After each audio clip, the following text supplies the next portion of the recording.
the Santino, Renaissance man. The Renaissance man. Yeah, that's what I'm known for, being the Renaissance guy. What do you need? I'll handle it. Thanks for having me today, Alberto. Thanks for coming out, man. Appreciate you. Yeah, appreciate you. Dig the spot. First time up here. I was mentioning it to you before. Pretty cool. And we're away, boys. We're away. Here we go. I was asking you before how you ended up in LA, right? Yeah. So I moved out here for acting. Because you're originally from New Mexico. I'm originally from New Mexico. Bunch of New Mexican boys here. So went to New Mexico State University in Las Cruces, New Mexico. Like my parents did, yeah. And then moved to Chicago. I was up there for like 3 years. Chicago. Yeah, so I figured I want to get out somewhere from little town of Las Cruces, college town, and what better to go to Chicago? Did a lot of improv, Second City. A lot of people went to SNL. Okay. That was kind of maybe in my thoughts about doing that and pursuing that. Took classes, did a lot of improv out there. I was a part of this all Latino improv group for a while as well. I was out there for like 3 years. And I came back to Las Cruces, to New Mexico, and started working on some movies. And a buddy of mine... In Las Cruces? In Las Cruces. Okay. He actually cast me in a movie, and then he and I became friends. And then I started helping him with, like, a production work, like, you know, behind-the-scenes stuff, like assistant director, this type of things. And then I started working more behind the scenes in terms of, like, locations, doing stuff like, you know, like if they were to shoot here at the gym, that type of person that would reach out, you know, negotiating contracts, stuff like that. Yeah. And I did that for 2 years. So I worked on some big stuff, and I saved enough money. When I came out here, I was like, I just want to kind of become a tourist because I know I'm going to have to work. I know I'm going to have to take a class, but I want to see stuff before I start getting so heavily invested into getting a job and, you know, finding a job. So I had enough money so I didn't have to do anything for like a year. Wow, cool. You know, and as well as I took maybe figure out what you're going to do too, right? Yeah, you know, definitely get the lay of the land. In fact, I got my my first apartment was in Van Nuys. I saw a Craigslist ad, and I was still in New Mexico. I called them, and I said, "Yeah, this spot looks fine." And they said, "We're having an open house on Saturday. Why don't you come?" I said, "Well, I'm in New Mexico," and they're like, "Well," they got very apprehensive. I said, "How about this? I want that spot. How about I send you a cashier's check? I'll overnight it to you. If it doesn't get there, you're still having your open house anyways, but you'll have the check in hand by maybe tomorrow if I get out of here right now." And they're like, "Are you serious?" I go, "What do you have to lose?" And they're like, "All right." So then I did that. I went to the bank, got a cashier's check, overnighted it in FedEx. They got it. They called. I had the tracking number. So, you know, when it got there, I said, "Hey, it's there." Like now it's like nothing, right? Like the Zooms and everything. After Yeah. the pandemic, it's like It's so easy. Nobody thinks about it, right? Right. I'm just You a can be guy in a anywhere in the voice. world, yeah. You know, on the phone. That's all I am. Right. You're absolutely right. Because it's so much easier. Like After the FaceTime me at this pandemic, number. Before that, it was like a different It's game, completely different. You know, this is like, you know, I've been here like 14 years now. Yeah. And then they couldn't believe it. So then I said, "I'm going to be great. Are we good? Are we approved?" They're like, "Yeah, sure. Well, then I'll be there by this time." So a buddy of mine, he, you know, I had a truck at the time and pulled a U-Haul trailer from Las Cruces over here. And that was like, 14 years ago. Damn. You know, but I wanted it. I left. In fact, I had a girlfriend at the time, and I didn't really take her feelings into consideration because I knew if I did not act on it, I wasn't going to do it. And, you know, selfishly, I put my needs in front of even having the conversation with her. Since I've apologized to her, we still talk.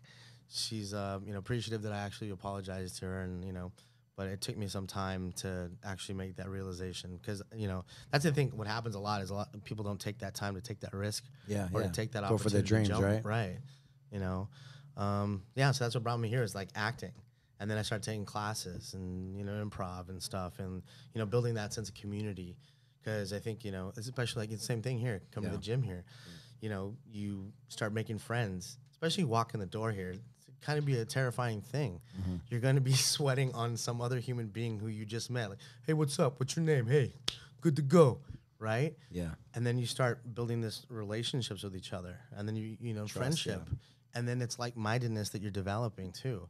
So that's something I looked for, not intentionally at the beginning, but to definitely build that community with me, with other actors. And then, hey, I can call so-and-so and they know exactly what I'm going through right now, right? And then, like, you know, once that year fell off, I was like, all right, well, what am I going to do? You know, and then I started doing, like, I was doing, like, overnight security on movie sets. You know, there's no, they don't necessarily leave you a bathroom on set or anywhere available sometimes. So it's like, how do you navigate that? And then you start thinking about, like, well, shit, I'm a person too. Like, why don't they think about this? And then I think about my location stuff, how those bosses that I worked with actually accommodated restrooms for some of those people. Yeah. You know, and then I started thinking about these little things that, you know, these little details that make a difference in stuff, you know. But yeah, that was a long-winded answer to say, like, you just came out here for acting. Yeah, to pursue that. Unfortunately, I've been on a few TV shows and stuff, and, you know, it's a grind, and I coach actors now, especially. I think now is a lot of, since post-pandemic, a lot of things are not necessarily in person. Yeah. A lot of it was just like self-tapes and stuff. Things have shifted, right? Since a lot. And the industry, too. For sure. With the streaming services and everything else. Especially in the actor strike that happened. And then, you know, things aren't even, there's projects being cast right now, but a lot of stuff won't even be till 2025. Because they're figuring that out, plus with AI and streaming and what the hell's the next thing to do. So, yeah, what's gonna happen with AI and all that stuff? Yeah, it's kind of freaky, right? Like, I'm not real now. Yeah, it's crazy. It's crazy. Some of the stuff that they're doing, but I think it's a ways away. Hopefully, and I think there's certain things that, think that you feel where it's a robot and it's a human, right? Right. Yeah, I think it'll keep improving, but I think it's hard to give a soul to a robot, and especially energy. You can give, something that looks relatable to you, but when you feel someone's energy or that the soul of a person, what really makes them actually tick, right? It's not just the brain, it's not just the heart, it's a little past that, and I think that's what helps identify certain people, and it's gonna be hard to do that with a robot. You know? Yeah. Frequency, right? We're all frequency. For sure. We're all energy. We're all vibrating at a certain frequency, you know? Like, even Kevin over there has a certain frequency. I don't know what it is yet, but it's probably sleepy frequency. I don't but nonetheless, he's vibrating. I can feel it. I can feel it in the table. But yeah, so that's what I've been kind of doing. And then I came to the doors here. Actually, after the pandemic happened, my father passed away. Sorry to hear that. Oh, thanks. I'd put on weight. My grandfather had died years ago. There's a lot of death happened to my family. When he had passed away in New Mexico, I didn't realize I had was depressed out here because he's the first major force in my life that was your grandfather. My grandfather. And so when my father died, I had in my head, I was like, I can't put on weight. I can't put any more weight. I need to do something better for myself. And I wrestled in high school, and I always liked the physicality of that because it's, and it's something my mother encouraged me to do in middle school. Do wrestling because it's you against somebody else. And even if you lose, it's okay. At least you're stepping on that mat, seeing what you can do, the best you can do against someone else. And if you fall short, you fall short, but at least you're attempting, And I think that maybe, definitely relates to, moving to California, just taking that risk. For sure. I think that's what I lead a lot of my life with. So when I, made sure my mom, my brother, everyone was good back home, I came over here and I had seen this place just driving by. And I just said, I'm going to walk in. Actually, the first person that I met was Kevin, I think, at the desk. Yeah. He gave me a gi that didn't fit. It was great. And then... he had his techniques. To get people in. Yeah, this is what we're going to do. And then it was Professor Joey's class, actually. And Professor Joey saw me right away, and he's like, hey, take breaks. Because, again, I'd been an athlete most of my life, but it's it's a whole different ball game once you start getting back into any of this, right? And then I've just been doing, I think it's been over 3.5 years, I think now. Now I'm over at Professor Cruz at Glendale, coaching the kids and stuff, which is a great opportunity. I'm doing that. Your parents are teachers, right? Yeah, both teachers? my parents were teachers. What did they teach? What kind of? My mother was a first grade teacher when she first started. I think she was a little bit of fourth grade in there as well, but Elementary school. yeah, elementary. She taught for over like maybe 30 years or something, close to maybe 40, because she was an assistant before. She was actually my first grade teacher. Wow. And my brother's first grade teacher. Wow. As well as my other cousin's first grade She didn't teacher. let you get away with anything, huh? Well, sometimes I'd come home and my mom would say, like, all right, we got to work on this. I'm like, my teacher we didn't do this at all in our class. She's like, you're stupid. And then my dad, I never had class with him, but he taught middle school, but it was still in an elementary, a sixth grade. Okay. So he taught all the subjects, and he taught for 25 years before he retired. And then now my brother's a teacher, against their better wishes. Your brother does he was pianist, right? He's a classically trained pianist. He's got his bachelor's degree from New Mexico State and then his master's degree from the University of Arizona. Very good, very talented guy. And we're always encouraged not to go into teaching. Into that, there's no money, right? There's no money in it. But then here we are being pushed to if you guys want to be in the arts, my brother playing music and me with a theater degree, and subsequently he's teaching, and then I end up teaching, And in fact, I was talking to my mom about this the other day. Like, since I was like 18, I've been in some like leadership position or like a coaching position, because I coached Since you were 18. Since about 18, because me and my buddy started coaching football together, and then I coached with my dad and my friend and his dad, and we won some like championships and stuff like that. Cool. So I think it's just always been, like Yeah. you were saying, like in the blood there for the longest time. Yeah. So that's what brought me, I guess, the legacy as well, right? It's just I wanted to be better for myself. And I knew something, again, that I liked doing was the physicality of it and like the puzzle piecing of stuff, right? If I grab here, this is going to happen now. Oh, but you got to get, you got to go through the failure of it. Yeah. So relatable to life with me too. Like, well, you take this risk here, you're either going to have a little bit of success or you're going to fall on your ass and then try it again. Yeah. Figure it out. So that gravitated to me is, just like when I wrestled. Yeah. What made you stick with it? Why didn't you stop training? Because if I quit doing it, then I'd be failing myself. And then I'd be looking at myself like, well, is that really that hard? Because everything in life to me is hard, right? There's so many things that you can say like, well, that's hard. Well, yeah. Shouldn't it be? Yeah. Right? So I feel that's like good, right? And you need challenge. We need challenge. You need to be challenged, and a lot of it has to be, I think there has to be a little bit of suffering. You have to suffer just a little bit enough to understand what's just on the other side of that. So what better what's an hour? Yeah. Even if you started slowly, an hour a week, that's so much time, right? Just or so much time in that week. But if you're only spending an hour doing that, what are you really losing? Nothing, right? And then you the more consistent you become, consistency, like for me, is like over intensity is like, it's a good thing. So the more over intensity, because I'd rather be consistent than constantly being like, right. this, whatever, or like, people like super stressed out. It's like, well, what is that getting you? Unless you're consistent, like, hey, you know what? I'm going to show up at this time. I need to work on this. Okay, cool. Tomorrow, the same thing. I need to work on this. Yeah. That's better for me anyways, where I see it for longevity than for like these little short wins along the way. Because you're going to win no matter what, right? As long as you stick with it, right? As long as you stick with it. So again, like that whole thing of why I didn't quit was I didn't want to quit on myself. And if I knew I did, it'd be hard for me to come back in the door, right? Yeah. And I would rather let someone smash me and then figure that out and be like, it still even happens. Obviously I'm getting smashed all the time, right? And like figure out, okay, why?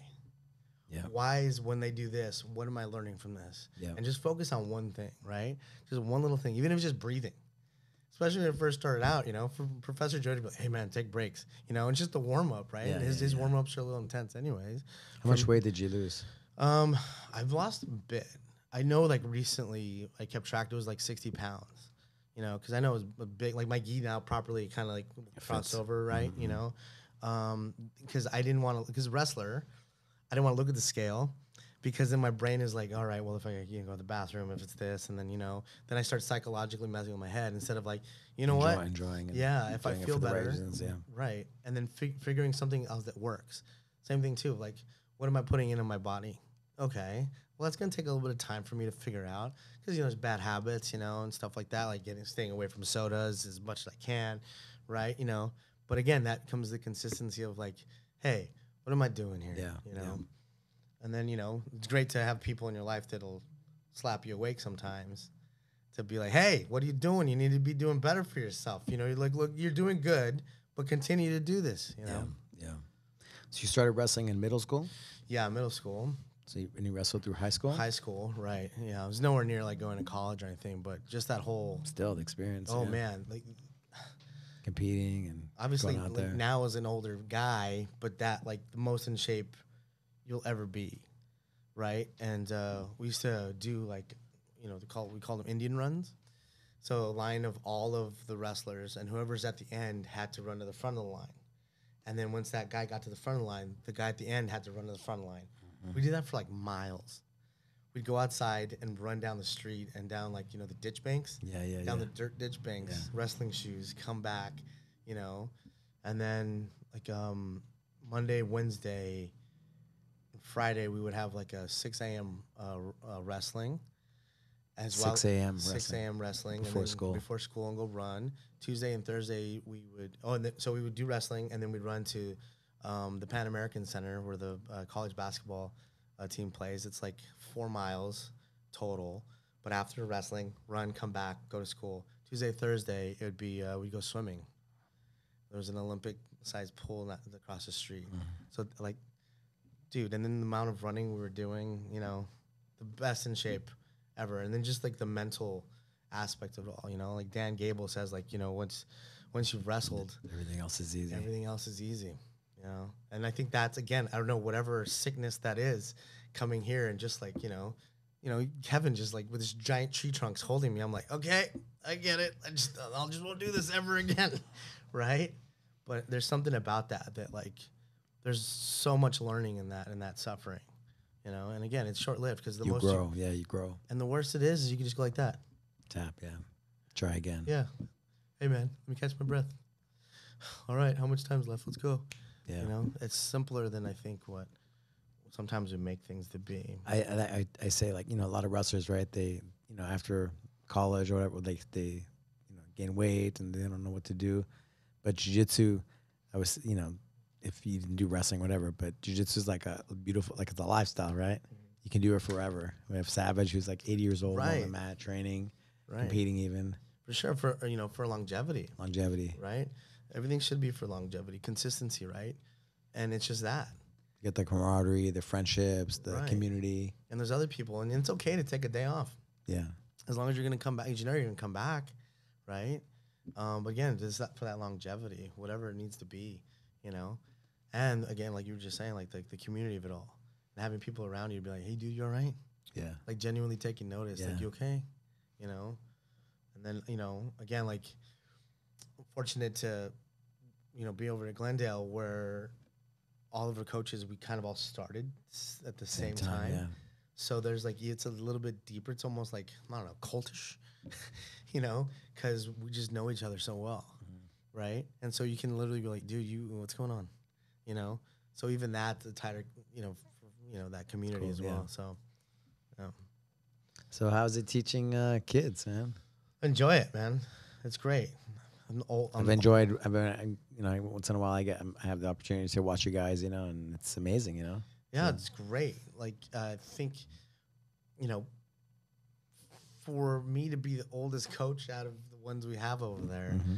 and to like have the most energy, not bragging here, but besides maybe Kevin's a distant second.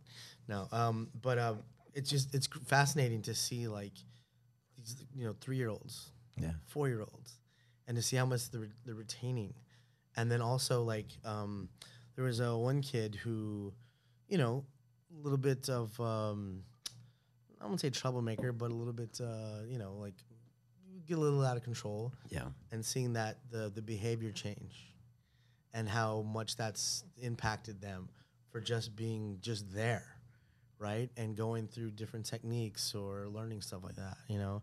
Yeah, I was very fortunate that I was asked to join the team over there, and I sincerely enjoy it. It's again, it's in the blood, right? Yeah, yeah, yeah. Some things you never expect, right? Right. Yeah, it's, you know, especially like or stuff that when you're younger, like 11, 12, 13, Yeah. you know, those experiences, how much like those will impact you over here. Be like, oh, like hearing my mom's stories, my dad telling stories at the dinner table about different students. And like maybe like subtextually, I'm like, oh, this is how I can relate to this, you know, without even knowing. I'm like, this is how they handled this thing, you know.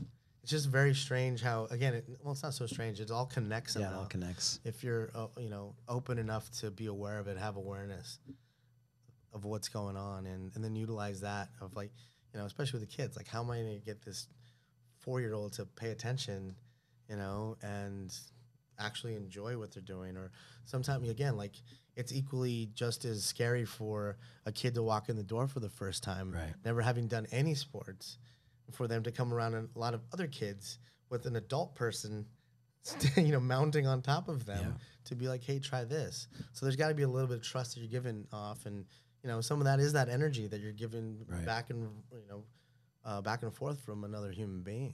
So, but I really enjoy it a lot.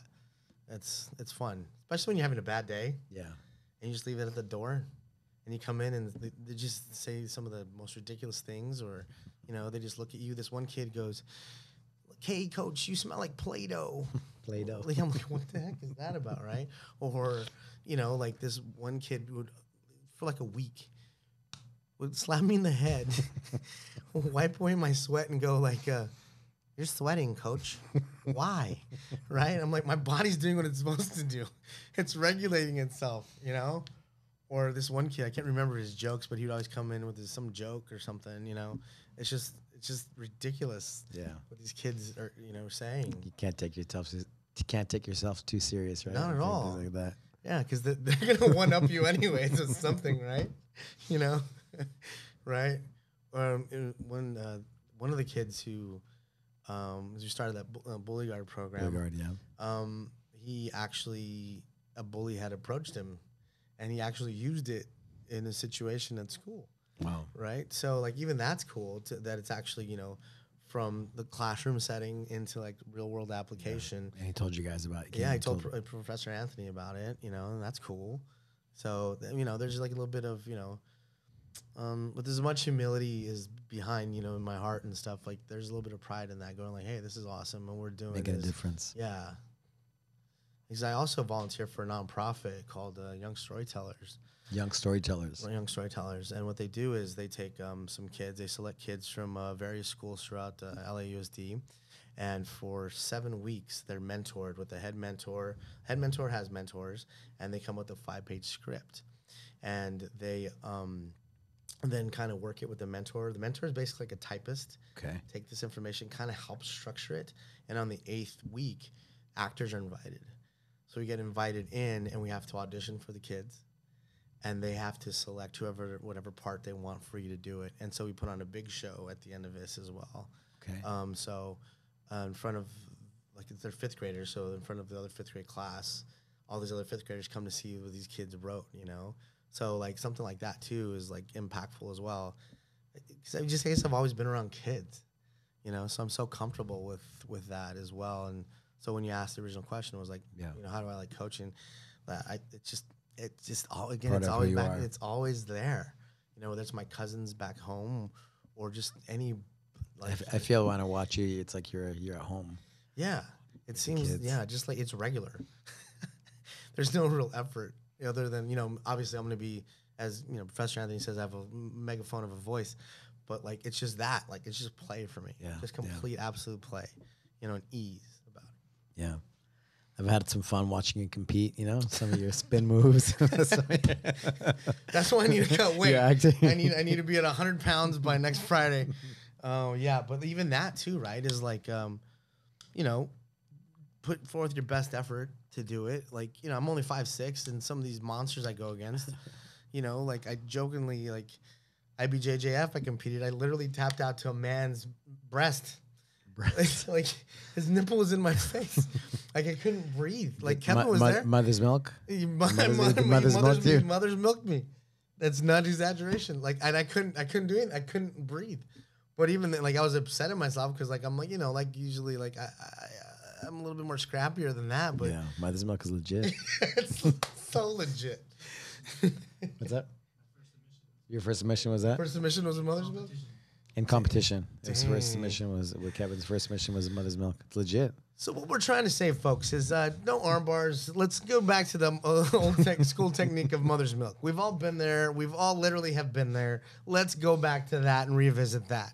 Mm-hmm. But yeah, competing too is like, you know, and it's a good thing for the kids to see that, you know, somebody that's instructing them is actually willing to have that level of courage or whatever to step on the mat and put it all out there as long as you're putting forth your best effort. I think that's a really great thing to do. Yeah. You know? For sure. And then, you know, that community as well is like, hey, you're competing, that's awesome. Good luck. And you know, just and seeing the support, like, you know, all the gyms, whoever's competing, it's like, hey, who's there? All right, cool. And being there supportive of them, whether win or lose, you know, and I think that's a really great thing to do as well. Yeah. Yeah. When was the last time you didn't go to Vegas? No, I didn't go to Vegas last weekend, but Orange County, IBJF, Orange County, yeah. We have a lot of fun, huh? The Jiu-Jitsu World Leagues and the it's incredible too of like someone that you've seen like maybe struggling in like to lose weight, or cutting weight, or like in class of like, you know, I don't know if I'm gonna be able to do this, but then see them like succeed. Yeah, that's really cool as well to be like, dude, that's awesome. You know, like I'm proud of you for doing that, right? And there's that again, that sense of love for everyone. Connection, right? Yeah. Connection, for sure. Yeah, I always talk about that Tribe book. There's like a book called Tribe, Sebastian Junger. It's like on, he started writing it on like post-traumatic stress, like guys, you know, they go to war and they want to go back to war because they feel disconnected, you know? Mm-hmm. And he's like, we need 3 things to be, you know, be happy. 1, be good at something. And if you stick with like jiu-jitsu or something, if you stick with something, you have somebody good around, you're going to get good at something. 2, be yourself, being authentic. Right. Whatever it is, like crazy, whatever it is, you yourself. And then being connected with others. Yeah. Yeah, for sure connect. Yeah. All from the winning and losing, the training, the being at the tournament, like there's groups everywhere, like we're all cheering for each other. Win, lose, it doesn't matter. We don't care, you know. We're all cheering for you. Yeah. And that's because, you know, yes, because a lot of people that don't come into those doors, they don't see that. Like, you know, like my man just sweat right in my eyeball, right? Like it's, again, that physicality, you know, of connection that other people are disconnected from. And when you're doing it, it's like I made this joke. I forgot where we were at. And we were all literally like on top of each other. I don't think we were in somebody's car, but we were all very close, just on top of each other. And I was like, anybody else in any other place would be like, excuse me, you're a little too close.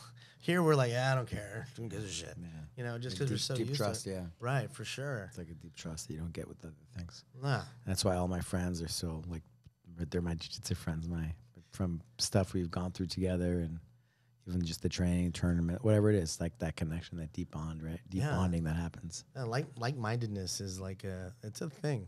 You know, you get somebody that can relate to exactly what you're talking about. You know, it makes everything, like you're saying, like deeper in trust and deeper in like just understanding. And that's what I like to do, is like just understand things, you know. Mm-hmm. Some people I tell this to, like, you know, for me it's 3 things, right? I want to understand, help me understand, or I want you to understand, help me understand, I want you to understand, let's have an understanding. Okay. Right? So it's the same thing too, like, hey man, I'm going through this thing right now. And especially like, you know, jiu-jitsu world, you can immediately go like, oh, I get it. Yeah. Oh, maybe can you perhaps just a little bit, if you move this way. Yeah. And that whole thing is just this thing. But I've been able to, you know, to be able to be open enough to have those conversations, right? Because there are other people could be a little bit more apprehensive. Yeah. Yeah. You have to be vulnerable, right? Like for sure. Just doing it, going out there, putting yourself out there, even just training, right? You can be beat, you can get tapped out. Yeah. And it happens. Anybody can get tapped out at any point. Yeah.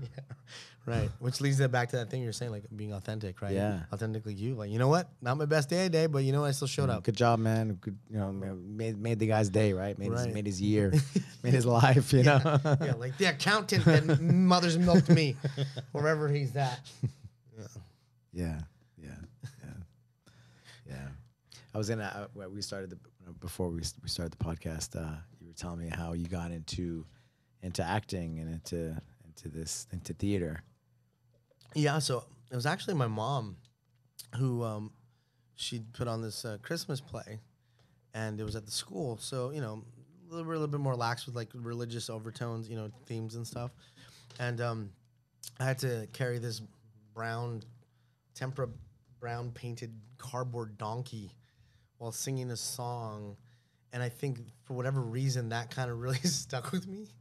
I think it was like I saw I'm the donkey, shaggy and brown, as I carry this thing, down this way. Yeah. And then that kind of stuck. And then when it was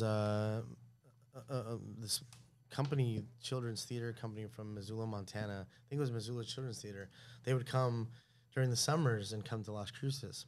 And I would audition for these plays. And so that's, I started doing those, started getting cast in those. But I never took theater in high school. You didn't? I never did. I was in choir. That was an interesting thing. Being football, wrestling. I didn't in choir. They asked me to come play baseball, but I was like, I don't want to make another decision. And then it wasn't until college. I was actually a journalism major for a bit. Okay. And it wasn't until then I decided, I'm going to take an acting class. And then that teacher, that professor, he goes, he was a good teacher. Yeah, it was just fun. And he asked me one day, he goes, do you want to come to the dark side? And I said, yep. And so I went home and I told my parents, I'm like, I'm switching my major to theater. And they were like, we're waiting for you to do something like that. And so that's the sequence of events that brought me, to this point here in Los Angeles, And in fact, a couple months ago, I was in this play at the Pasadena Playhouse, which is the State Theater, California. Yeah. And it was the first Latina commissioned play in the now it's 100-year history of the Playhouse. Really? Yeah. A friend of mine wrote it, Gloria Calderon Kellett. She has she's a showrunner from TV shows and stuff like that. So it was like an all Latino cast. Okay. There's only 5 of us in it, and it was the 5th best-selling play in the 100-year history of the theater. So having that experience, an opportunity to be on that, which is pretty exciting. And I had the way least amount of lines, and Carlos Gomez, guy's been in the business for over 30 years, such a good dude, really enjoy him. He and I got to hang out a lot, obviously shoot the shit and play. Yeah. And one day he tells me, he's like, you know how much money you get paid for one of your words versus like, I have all these words and we're getting paid the same amount of money. And I'm like, yeah, I'm just smarter than you, bro. I'm better at this business than you are. Yeah, but no, I mean, that was such a good time. So, hopefully more opportunities will come along the way, and put myself out there, and, have a manager that's believed in me for quite some time now, and an agency that believes in me as well. So that's always awesome. Good to have that support. That's it. So you get through all those times, right? Right. The good and the bad. Yeah. Yeah, especially like you could reach out, I'm like, hey man, what's happening? Like it's okay. You're gonna be all right, Santino. It's gonna be okay. Yeah. What do you have any goals? Do you have any? What would you like to do? For acting, like definitely want to be in a multi-camera TV show, right? So it was shot in front of a live studio audience, and that's very much like a play, right? Yeah, Table read and then shoot it. You know, that's where I'd like to be. What I like to do, in terms of that, like. Jiu-jitsu, as long as I keep sucking air through my nose and breathing out through my mouth and being calm, hopefully we'll see how long I can keep going. And everybody wants to be the black belt, as opposed to I'm just like, I just want to show up, one day at a time. Someone asked me too, like, do you know when the last time you got your last stripe was? Like, I don't care. I don't know, man. Like. I just show up and I do the best I can, and then tomorrow's the next day, and then the next day, right?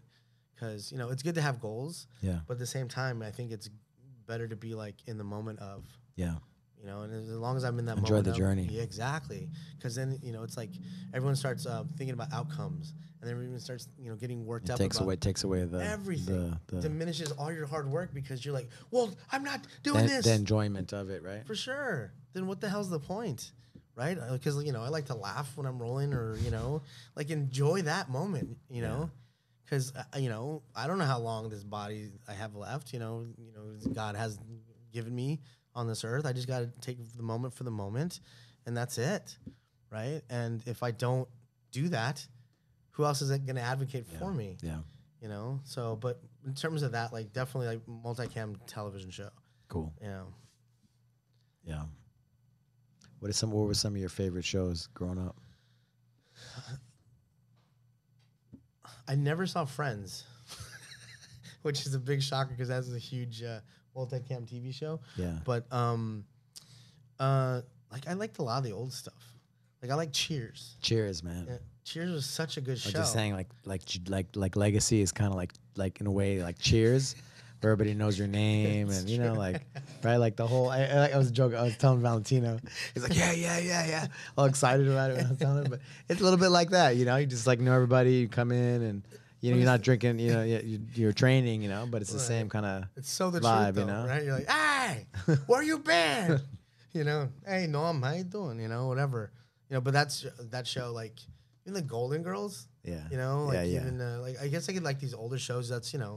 You know, I'm not that old, but I'm old enough to. They were on rerun forever. Yeah, right? like Nick at Night and stuff like that. Yeah. Like Three's Company. Three's Company. You know, Jack Tripper, right? I'd always trip all the time and stuff like that.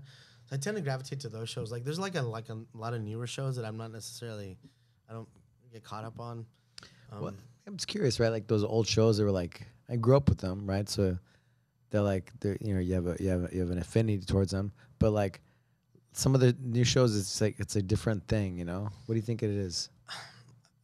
I don't know if it's like a societal thing that things have changed, you know. Yeah. Like All in the Family, right? Norman Lear stuff, right? And I was fortunate to actually meet Norman, Mr. Lear. That was a cool experience. My friend, the playwright, she did One Day at a Time, the remake of that.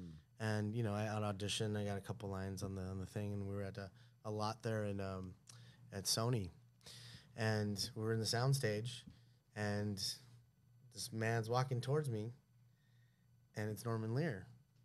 And my man doesn't have to stop to talk to me. Yeah. You know, I'm just like a day player. Yeah. But he stops, he looks at me, and he taps me on the shoulder, and he goes, "Funny."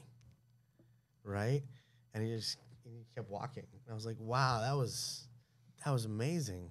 You know, and like Rita Moreno was on that show too. Like, you know, talking to Rita and like her, like, you know, the thing about timing is you got it. Other people, you know, that was cool, right? So These guys taking a moment, right? To take that moment to acknowledge it, right? But so I think maybe some of that is like, you know, to answer that question of societal changes and like, you know, levels of sensitivity. No cell phone, pre-cell phones, post-cell phones, right? Yeah, because it was an social event. media. It was an event, right? Like, right. If a program was on at 7, you better be fishing your dinner at 6:58 to be there on time in 2 minutes to turn on TV. So you lose it. Yeah, you're not going to see it, right? And I think maybe the last thing was like with Seinfeld, right? When that was the last episode they had, you know, maybe even Friends too. But like, I think a lot of that has changed, and since everything's so saturated, that's a big thing. Yeah, you know, you can watch it whenever, wherever. Yeah, no matter what. You can be on the plane, you can be on your phone, you can be in your car. Yeah, right. It's just so heavily saturated. There's so many programs, and there's great programs, but it's like it kind of loses a little bit of stuff, right? Yeah, you know, especially like All in the Family, like this open racist, you know, man, you know, who'd be having these conversations with his wife. All in the Family. But they'd be tackling these things, or like even like Good Times, you know. Well, Good Times, there was a lot of hard times, and for the good times, you know. So, you know, like even with Cheers, there was just like the way to handle that, like, you know, like even alcoholism. But they were just, you know, Norm was just there. Yeah. You know, hey guys, we're closing. All right, they walked up. Oh, wait a minute, it's daylight savings time. Oh, we got another hour. Come back. You know what I mean? And then like, but like now it's kind of like a little bit differently addressed. So sensitivity. Yeah. So I think it's a little bit more difficult to navigate some of these themes now than it is or was back then. So maybe that's why I like it. It's just because it's more open. Yeah. And then there's like a little bit more freedom of expression instead of, you Like All in the Family, right? That was like the talk about all the races. Yeah, Carol O'Connor, yeah, I think now maybe just we could argue the same thing. For now, it's like even to write that stuff, it's even more limiting, and to still make something worthwhile of watching, Yeah. I don't know. Pretty interesting there. How do you like living in California I love it. compared to New Mexico? Yeah. Well, especially in my hometown, Las Cruces, there's just a little bit more to do here, It's just as hot, especially this last heat wave that we have here. This last week. Right. Otherwise, it's been pretty cool. Yeah. This last couple of years. But I enjoy it. Like Some. but I also think too, like I feel the same, Just I love New Mexico, but I love the landscape. I love my family's from there. I love the people. right. But California has just so many opportunities and Yeah. so many things going on. Beaches, mountains, you got everything. For sure. So many activities, right? Yeah. Because like you're saying, like New Mexico will always be home. Yeah. But I'm out here for a reason. And it's like, like if you want to love somebody and they want to love you back, well, you got to take in their family, their weird uncle. You got to take in everything around it, right? Yeah. So it's the same thing. Like I just happen to enjoy California, where it's like I'm out here for the specific reason. But hey, palm trees are cool. Yeah. Hey, beaches are cool. Yeah. Mountains are nearby. Yeah. This is cool community that I built. So I'm taking everything with it, instead of it being like, like, man, traffic is just bad. Yeah.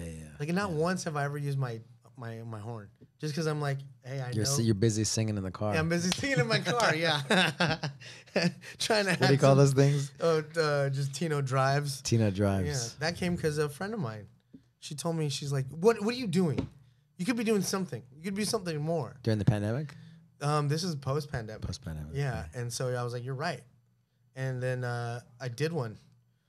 And then some people started feeding back. They're like, hey, that put me in a good mood. Yeah. That really, just the that fact puts you're you in a good singing, mood. you're doing it, And even some of the guys here. Yeah. I have, same here. I mean, you laugh, right? It's a smile on your face. Right, yeah. But all because, she suggested that. Yeah. But, you gotta take, but I enjoy California and everything that comes with it because, again, it's here for a reason. Yeah. So I'll sit in traffic for an hour and deal with it because I know that it's going to pay off at some point. I just got to be try patient. to keep your activities in the same area-ish. Right. I had a friend like that who lived in when I first moved to LA, I was driving all over the place. I'm like, man, what am I doing? Once in a while, you got to go someplace, right? Right. But overall, you can just do the same, stay in the same area. You're like, I got to fly out of LAX. Damn it. Like, I live literally 5 minutes from Burbank. Yeah. And sometimes, oh, man, I got to get all the way to LA. Yeah. But I have a friend that he lived in West Hollywood, and it was literally that. He's like, where is it? Nah, I only have a 4-mile radius. I'm like, all right, man, you can't come. Right on, brother. Thank you, man. Thank Yeah, you for your appreciate it, positivity, dude. Yeah, man. for your enthusiasm, for life. Just who you are. You're always, you always put a smile on everybody's face wherever you're at. I remember coming in the evening time here in Burbank, and watching you, and making people laugh from just all the start really making them laugh, with whatever you're doing. So I appreciate that. Even competing, with the faces you make and the reactions you make, So it's always a good time, and I appreciate you, giving back and helping the kids and putting your heart into them. And appreciate you, man. I appreciate it, man. That's very nice of you to say. Thank you so much. Thanks for asking me. Yeah, man. Yeah, appreciate it. All right, brother. How can people find you? Oh, just on Instagram, Santino J. Santino J. Yeah, Santino J. Nothing. You might see me driving around singing the song. Who knows? But yeah, that's about it. I think right now. Yeah, we'll start that. We'll start on Instagram, and then you DM me, and I'll give you the private links. Sounds good. All right. Thanks, brother. All right, man.